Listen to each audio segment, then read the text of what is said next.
Praise the Lord. ஆண்டவராகிய இயேசு கிறிஸ்து நாமத்தில் உங்களை வாழ்த்துகிறேன். இன்றைக்கு பிரசங்கி 3:11 என்ன சொல்லுகிறது? அவர் அதினதின் காலத்திலே நேர்த்தியாக செய்திருக்கிறார். இன்னைக்கு அநேகருடைய வாழ்க்கையில் நேர்த்தி என்ற வார்த்தை வரும்போது கஷ்டப்படுறாங்க. எனக்கு வீடு நேர்த்தியா இல்லை, பொருளாதாரம் இல்லை, நான் அழகா இல்லை, படிப்பு இல்லை, என்ன ஏன் கடல் படைத்தாரு, நான் ஏன் குண்டா இருக்கேன், நான் ஏன் ஒல்லியா இருக்கேன், பல காரணங்களை சொல்லி இறைவனை குறை சொல்ற மக்களை பாருங்க. ஆனால் பிரசங்கி 3:11 சொல்லுது, அவர் அதினதின் காலத்திலே, அந்தந்த காலத்திலே அவர் நேர்த்தியாக செய்திருக்கிறார். நீ யோசிச்சு பாருங்க, உங்க சிறு பிராயம் முதல் இந்த நாள் வரைக்கும் உங்களை எப்படி உருவாக்கி இருக்கிறார் பாருங்க. உங்களை எப்படி வடிவமைத்திருக்க, எப்படி பக்குவப்படுத்திருக்கிறார். உபத்திரத்தை கொடுத்து, கஷ்டத்தை கொடுத்து, பொருளாதாரத்தை கொடுத்து, நண்பர்களை கொடுத்து, நண்பர்களை எடுத்து, உறவுகளை கொடுத்து, உறவுகளை எடுத்து அவர் உருவாக்கி வைத்திருக்கிறார். அவர் நேர்த்தியாக ஒவ்வொரு மனித ஆத்மாவை அவர் செதுக்கிறார். ஆமென். இன்னைக்கு நம்ம அது புரியல. நீங்க ஏசாயா 17:10 சொல்லும் போது, நேர்த்தியான நாற்றுகளை, நேர்த்தியான விதைகளை நடுகிறாய், ஆனால் என்ன பண்ண, உனக்கு துக்கமும் புலம்பலும் தான் அறுக்கிற. ஏன் அறுக்கிற?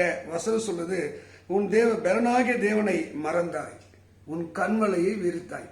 இறைவனை மனிதன் வெறுக்கிறபடினாலே, மறக்கிறபடினாலே, அவன் நேர்த்தியாக இருக்கணும், சிறப்பாக இருக்கணும், அது அழகாக மற்றவங்க தெரியணும்னு முயற்சிக்கிறான். அவனும் நடக்கல. துக்கத்தையும் வருத்தத்தையும் தான் அவன் அறுக்கிறவனாக இருக்கிறான்.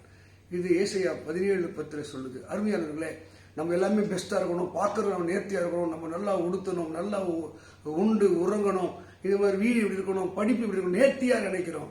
ஆனால் மனிதன் தன்னை படைத்த இறைவனை அவன் மறந்து தன் இஷ்டத்துக்கு வாழ்றபடினாலே அவன் முயற்சிக்கிற அந்த நேர்த்தியான விஷயங்கள் அவனுக்கு துக்கமும் சஞ்சலமாய் மாறுகிறது. அருமையான தேவ மக்களே, நீங்கள் படைத்த படைப்புகளை பாருங்கள், மலர்களை பாருங்கள், ஆகாயத்தை பாருங்கள், பூமியை பாருங்கள். எல்லா இயற்கையும் தன்னை படைத்த தேவனுடைய அறிவையும் ஞானத்தையும் அவருடைய அதிசயங்களை விவரிக்கிறதா இருக்கிறது. நீ நானும் கூட ஆண்டவர் நேர்த்தியாக தான் படைத்திருக்கிறார். ஒவ்வொரு மனிதனும் ஒவ்வொரு குறையோடு பிறக்கிறான், ஒவ்வொரு தேவையோடு தான் பிறக்கிறான். இதெல்லாம் ஆண்டுடைய செயல்தான். ஆமா, நீ இந்த ஜென்மத்தில் ஆணாகவோ பெண்ணாகவோ உயரமாகவோ குள்ளமாகவோ நீ எப்படி பிறந்திருக்கிறாயோ அது தேவன் உன்னை நேர்த்தியாகத்தான் உருவாக்கி வைத்திருக்கிறார். ஒருவேளை அருமையான தேவ மக்களே, ஏன் நான் இப்படி படைத்தார், ஏன் நான் இப்படி வாடுகிறேன் புலம்பாதீர்கள். அவர் நடத்துகிற பாதையை கண்மலையாக தேவனை மறந்துடாதே, உன் பலனாக கர்த்தரை மறக்காத. அவர் உன்னை தான் அழகாக நேர்த்தியாக செதுக்க வளர இருக்கிறார். தாவீது சங்கீதம் 16:6 சொல்கிறார், நேர்த்தியான இடத்தை எனக்கு ஒரு பங்கு உண்டு, என்னை அவர் கொண்டு வருவார். நீ கவலைப்படாதீங்க.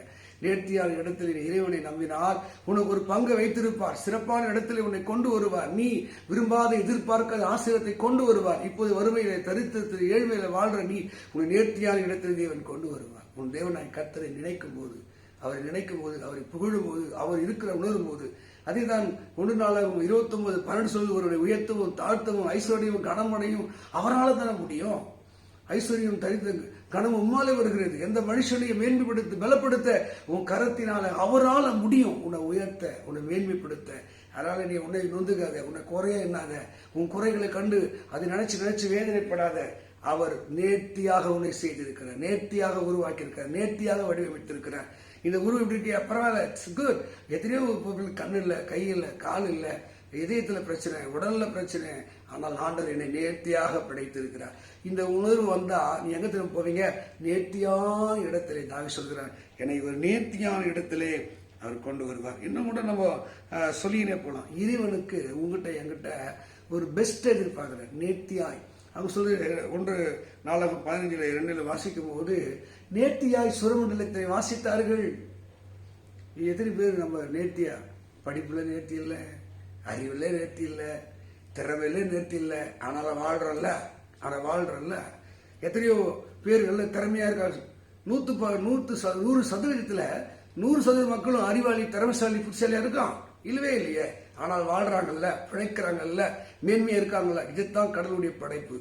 நேர்த்தியாக சுரமண்டங்களை வாசியுங்கள் அப்படின்னா அர்த்தம், நேர்த்தியா இல்ல, பேண்ட் வாசிக்கிறது கரெக்டா வாசிக்கிறானா, கீபோர்டு வாசி சரியா வாசிக்கிறானா, பேசுறவன் சரியா பேசுறானா, நடிக்கிறவன் சரியா, ஏதோ ஒண்ணு பண்றான், அவன் பிழைக்கிறான்.